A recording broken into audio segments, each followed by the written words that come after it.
आचार्य चाणक्य ने गंभीर स्वर में कहा, चंद्रगुप्त, तुम्हें पता है अमीर और गरीब में सिर्फ एक चीज का फर्क होता है, धन। पर एक बात और सुनो चंद्रगुप्त, धन उसे नहीं मिलता जो दिन रात मेहनत करता है। धन उसे मिलता है जो जानता है कि मेहनत दूसरों से कैसे कराई जाती है। यानी धन हमेशा दिमाग वालों के पास जाता है, शारीरिक श्रम करने वालों के पास नहीं। शारीरिक श्रम से इंसान कभी अमीर नहीं बनता, उसके पास कभी पर्याप्त धन नहीं होता। यह बात तुम हमेशा याद रखना। पर्याप्त धन चाहिए, बहुत धन चाहिए तो अपनी मानसिक शक्ति को काम पर लगाओ। दिमाग से काम करो, हाथों से नहीं। राजा कभी स्वयं श्रम नहीं करता, सेठ साहूकार कभी खुद मजदूरी नहीं करता।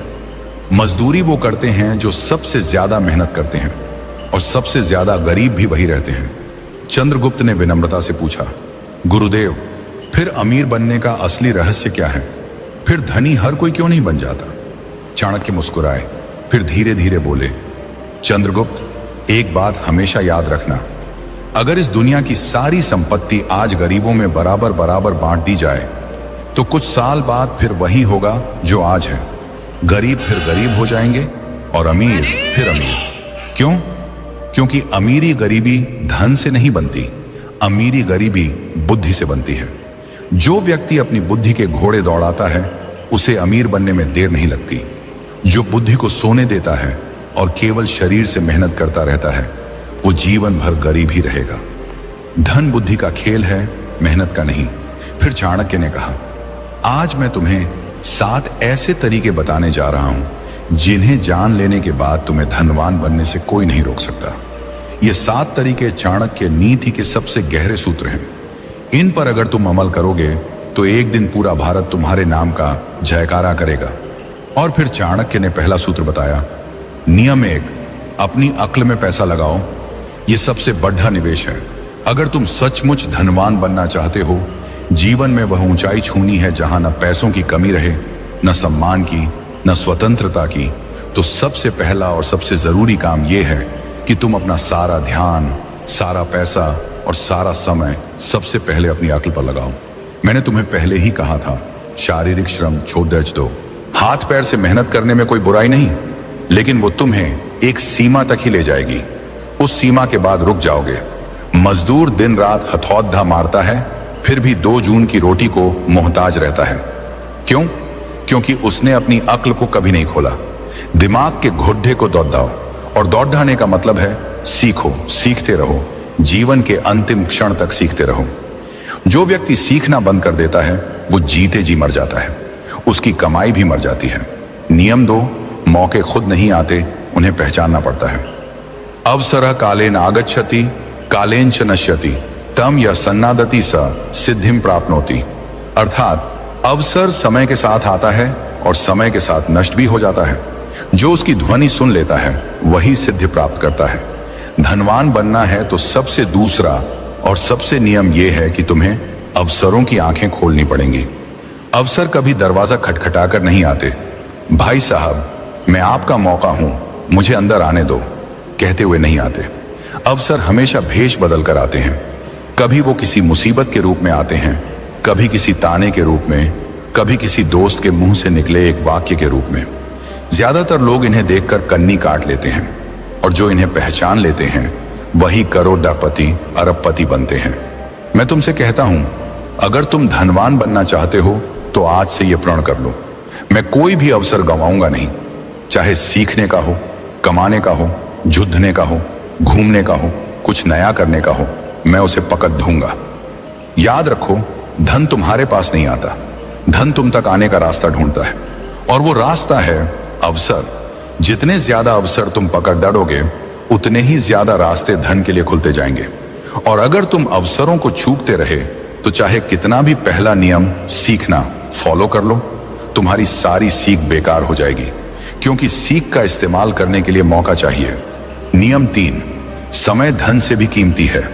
अगर तुम सचमुच धनवान बनना चाहते हो, करोड़ों अरबों नहीं बल्कि वो स्वतंत्रता हासिल करनी है जहां पैसा तुम्हारा गुलाम बने, न कि तुम पैसे के गुलाम रहो, तो आज से एक बात हमेशा के लिए गांठ बांध लो, समय पैसों से 1000 गुना ज्यादा कीमती है। पैसा खो गया तो दोबारा कमा लोगे, लेकिन समय खो गया तो वो हमेशा हमेशा के लिए चला गया। एक बार गया तो लौटकर कभी नहीं आएगा। दुनिया के सारे अमीर लोग एक ही बात पर सहमत हैं, उनका सबसे बड़ा हथियार उनका समय था और सबसे बड़ी पूंजी उनका समय का अनुशासन था। अगर तुम आज भी अपना समय बर्बाद कर रहे हो तो तुम धनवान बनने के लायक नहीं हो, क्योंकि धनवान बनना कोई खेल नहीं है, ये युद्ध है। और इस युद्ध में जो सबसे ज्यादा अनुशासित होता है वही जीतता है। धन तुम्हारे पास तभी आएगा जब तुम उसे साबित कर दोगे कि तुम उसके लायक हो, और तुम ये तभी साबित कर सकते हो जब तुम अपना हर पल, हर सांस, हर मिनट उसे समर्पित कर दोगे। आज से प्रण कर लो, मेरा समय मेरा सबसे बड़ा खजाना है, मैं इसे किसी को छूने भी नहीं दूंगा, न फालतू लोगों को, न फालतू आदतों को, न फालतू विचारों को। मेरा हर मिनट मेरे लक्ष्य के लिए होगा। मैं 24 में से 24 घंटे अपने सपने को दूंगा। जब तक सांस है तब तक रुकूंगा नहीं। इसी एक नियम को जीवन में उतार लोगे तो 7 में से बाकी नियम अपने आप तुम्हारे जीवन में आने लगेंगे, क्योंकि जिसने समय पर कब्जा कर लिया उसने धन पर, जीवन पर, भाग्य पर कब्जा कर लिया। नियम 4, धन आने से पहले खुद को तैयार करो। धन कमाना कठिन नहीं है, सच में कठिन है धन को अपने पास रोकना। तुमने देखा होगा, लॉटरी लगी, 2-4 साल में कंगाल, सैलरी बढ़ी, 1 साल में फिर वही पुराना रोना, बिजनेस चला, 2 साल में फिर कर्ज में डूब गए। क्यों? क्योंकि धन आने से पहले उन्होंने खुद को तैयार नहीं किया था। वे बर्तन थे पर छलनी थे, पानी डालो सारा नीचे। माँ लक्ष्मी बहुत चतुर हैं, वे वहां नहीं ठहरती जहां संयम नहीं, जहां नियंत्रण नहीं, जहां आदतें गंदी हैं। धन एक नदी है, अगर तुमने बांध नहीं बनाया तो वह बह जाएगी, और बांध बनता है तुम्हारे अंदर, तुम्हारी आदतों में, तुम्हारे चरित्र में। इसलिए आज का नियम सबसे कठोर और सबसे जरूरी है। धन आने से पहले खुद को तैयार करो। अगर तुम आज गरीब हो पर संयम सीख लोगे तो कल अमीर बनकर भी राजा बने रहोगे, और अगर आज अमीर हो पर संयम नहीं सीखा तो कल कंगाल बनकर रोओगे। धन आता है तो तुम्हारी असली परीक्षा शुरू होती है। वह तुम्हें दिखाता है कि तुम सच में कौन हो। लालच है या संतोष, अहंकार है या विनम्रता, फिजूल खर्ची है या विवेक, दिखावा है या गरिमा। ज्यादातर लोग इस परीक्षा में फेल हो जाते हैं। पहली बड़ी सैलरी आई नहीं कि नई गाड़ी, नया फोन, पार्टी, शराब, मौज मस्ती। 2 साल बाद फिर वही पुरानी साइकिल। मैं तुमसे कहता हूं, धन आने से पहले खुद को ऐसा बना लो कि जब करोड़ों आए तब भी तुम पहले जैसे ही रहो। जूते पुराने हों या इतालवी, तुम्हारा चलना वही रहे। खाना ढाबे का हो या 5 सितारा, तुम्हारी भूख वही रहे। यही असली तैयारी है। लालच धन का सबसे बड़ा दुश्मन है। जैसे ही 2 पैसे हाथ में आते हैं, लालच कहता है, अरे यार अब तो जी ले, अब तो मौज कर, और तुम जीने के चक्कर में अपना भविष्य मार देते हो। नियम 5, अपनी संगति को सुधारो और दिमाग को लक्ष्य के प्रति प्रेरित रखो। तुम चाहे जितना भी सीख लो, जितने भी अनुभव कर लो, जितना भी समय लगाओ, अगर तुम्हारी संगति गलत है तो सब बेकार। तुम वही बनते हो जिनके साथ रहते हो। तुम्हारी कमाई, तुम्हारा चरित्र, तुम्हारा भाग्य, तुम्हारा भविष्य, ये सब तुम्हारे आसपास के 5 लोगों के औसत से तय होता है। तुम जहां बैठते हो, जिसके साथ चाय पीते हो, जिसके साथ रात को फोन पर घंटों गप्पे मारते हो, वही बताता है कि 10 साल बाद तुम कहां होगे। जो मनुष्य धनवान बनना चाहता है वह सबसे पहले अपनी संगति को देखे, क्योंकि जिस प्रकार लोहे की कील लोहे से ही तेज होती है, उसी प्रकार मनुष्य का चित्त उसी के समान हो जाता है जिसके साथ वह अधिक समय बिताता है। जब तुम नीच, आलसी, लंपट, नकारात्मक बोलने वाले लोगों के बीच रहते हो तो तुम्हारा मन भी वैसा ही हो जाता है। तुम्हें लगता है, अरे दुनिया में कुछ नहीं हो सकता, पैसा तो किस्मत से आता है, मेहनत करने से कुछ नहीं होता, और ऐसे विचारों से तुम स्वयं ही अपने पांवों पर कुल्हाड़ी मार लेते हो। पर जब तुम उच्च चिंतन वाले, धनवान, विद्वान, संयमी और लक्ष्यनिष्ठ लोगों के बीच रहते हो तो तुम्हारा मन भी ऊंचा उठने लगता है। तुम्हें स्वयं ही लगने लगता है, मैं भी कर सकता हूं। चंद्रगुप्त, जीवन में एक बात हमेशा याद रखना, उधार वो दीमक की तरह है जो रिश्ते को खोखला कर देता है, चाहे वो रिश्ता कितना ही मजबूत क्यों ना हो। और इन्हीं उधारों से धन की सबसे ज्यादा हानि होती है। जीवन में धन मांगने के लिए अक्सर हमारे अपने खास रिश्तेदार आते हैं, कभी कभी दोस्त भी, लेकिन हम ना कहने में हिचकिचाते हैं, डरते हैं कि कहीं रिश्ता टूट ना जाए। हकीकत यह है कि बहुत से लोगों को पता ही नहीं होता कि ना कैसे कहा जाए, क्योंकि उनके पास सही शब्द या तरीका नहीं होता। लेकिन आज मैं तुम्हें यही रणनीति बताऊंगा। जब कोई तुमसे उधार मांगने आए, अगर तुम ये 3 सवाल पूछ लोगे तो वो खुद ही उधार मांगने के बजाय कोई और बहाना बनाकर तुम्हारे यहां से चुपचाप निकल जाएगा। लेकिन चंद्रगुप्त, ये एक विद्या है जो डर से मुक्ति देती है। अगर तुम नहीं जानोगे तो हमेशा उलझते ही रहोगे, क्योंकि मैंने अक्सर देखा है कि लोग इसी वजह से अपनी जिंदगी की कमाई गंवा बैठते हैं। नमस्कार दोस्तों, डे इंस्पायर्ड चैनल में आपका फिर से स्वागत है।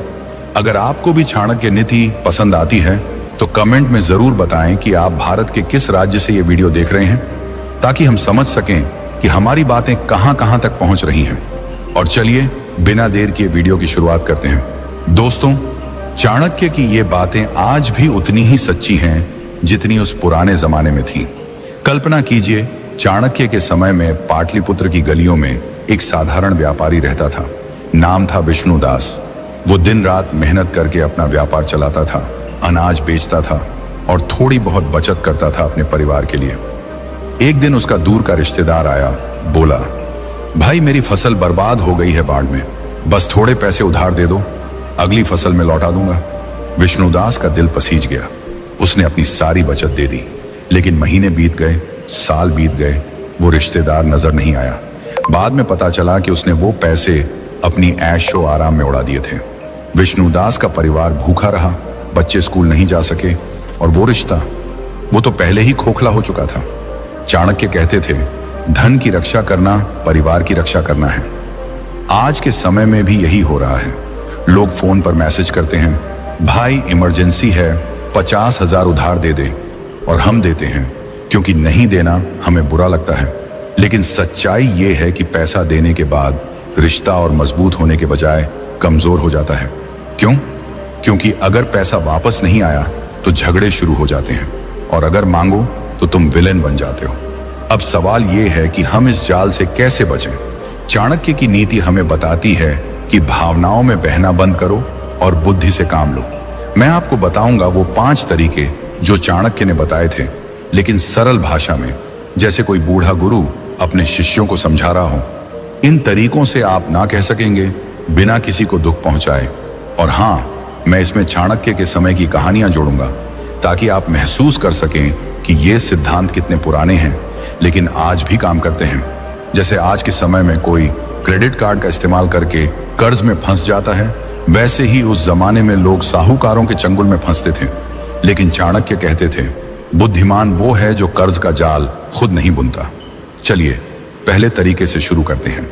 ये है, तुरंत जवाब न दो। चाणक्य इसे समय की ढाल कहते थे। जब कोई पैसा मांगे, चाहे वो कितनी बड़ी मुसीबत बता रहा हो, उसी वक्त हाँ या ना मत कहो। बस मुस्कुराकर कहो, भाई मैं तुम्हारी परेशानी समझता हूँ, लेकिन मेरा पैसा अलग अलग जगहों पर लगा हुआ है। मुझे अपने हिसाब किताब देखने दो, घर वालों से बात कर लूं, कल तक बता देता हूं। ये 24 घंटे आपको सोचने का मौका देते हैं और सामने वाले की नीयत भी परख लेते हैं। चाणक्य के समय में एक राजकुमार था जो हमेशा जल्दबाजी में फैसले लेता था। एक बार एक जासूस उसके पास आया, बोला, महाराज मुझे तुरंत सोने की मुद्राएं चाहिए, दुश्मन की जासूसी के लिए। राजकुमार ने उसी वक्त दे दी। बाद में पता चला वो जासूस दुश्मन का था। चाणक्य ने राजकुमार को डांटा, समय लो, सोचो, तब फैसला करो। आज के समय में भी अगर कोई ट्रांसफर करने को कहे तो कहो, बैंक बंद है आज, कल देखते हैं। आप देखेंगे अगर जरूरत झूठी है तो वो इंतजार नहीं करेगा, किसी और के पास चला जाएगा। लेकिन अगर सच्ची है तो इंतजार करेगा। यह तरीका आपको आसान शिकार होने से बचाता है। मैंने खुद देखा है, मेरे एक दोस्त ने ऐसा किया। उसका चचेरा भाई आया, 20,000 मांगे। दोस्त ने समय मांगा। अगले दिन भाई खुद बोला, रहने दे, किसी और से ले लिया। बाद में पता चला वो पैसे पार्टी में उड़ाने थे। ऐसे छोटे छोटे अनुभव हमें सिखाते हैं कि धैर्य कितना बड़ा हथियार है। अब दूसरा तरीका, सवाल पूछो लेकिन तरीके से। 24 घंटे बाद जब वो वापस आए तो तुम सफाई मत दो कि पैसा क्यों नहीं है, बल्कि उनसे पूछो, भाई मैं मदद करना चाहता हूं लेकिन मुझे यह पैसा जल्दी वापस चाहिए क्योंकि मेरे अपने खर्च हैं। तुम्हारा वापस करने का ठोस प्लान क्या है? पैसा कहां से आएगा?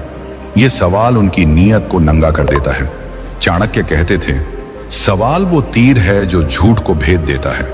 उनके समय में एक साहूकार था जो लोगों से उधार लेता था, लेकिन चाणक्य ने अपने शिष्यों को सिखाया, पूछो कैसे लौटाओगे? साहूकार हमेशा गोलमोल जवाब देता और लोग बच जाते। आज के समय में भी अगर कोई कहे सैलरी से दे दूंगा तो ठीक है, लेकिन अगर बोले चिंता मत कर, भरोसा रख, तो सावधान हो जाओ। तब तुम कहो भरोसा तो है लेकिन रिश्ता पैसों से ऊपर है। अगर पैसा नहीं लौटा तो रिश्ता खराब हो जाएगा और मैं वो नहीं चाहता। ये बात उन्हें सोचने पर मजबूर कर देगी। एक बार मेरी मौसी के साथ ऐसा हुआ। उनका भतीजा आया, पैसे मांगे। मौसी ने सवाल पूछा। भतीजा हकलाया और खुद ही बोला, रहने दे चाची, मैं किसी और से ले लूंगा। बाद में पता चला वो पैसे शेयर मार्केट में लगाने थे जहां वो हार गया था। ऐसे में सवाल पूछना आपको रक्षक बनाता है, न कि लुटेरा। तीसरा तरीका, सुरक्षा मांगो। चाणक्य इसे बंधक का नियम कहते थे।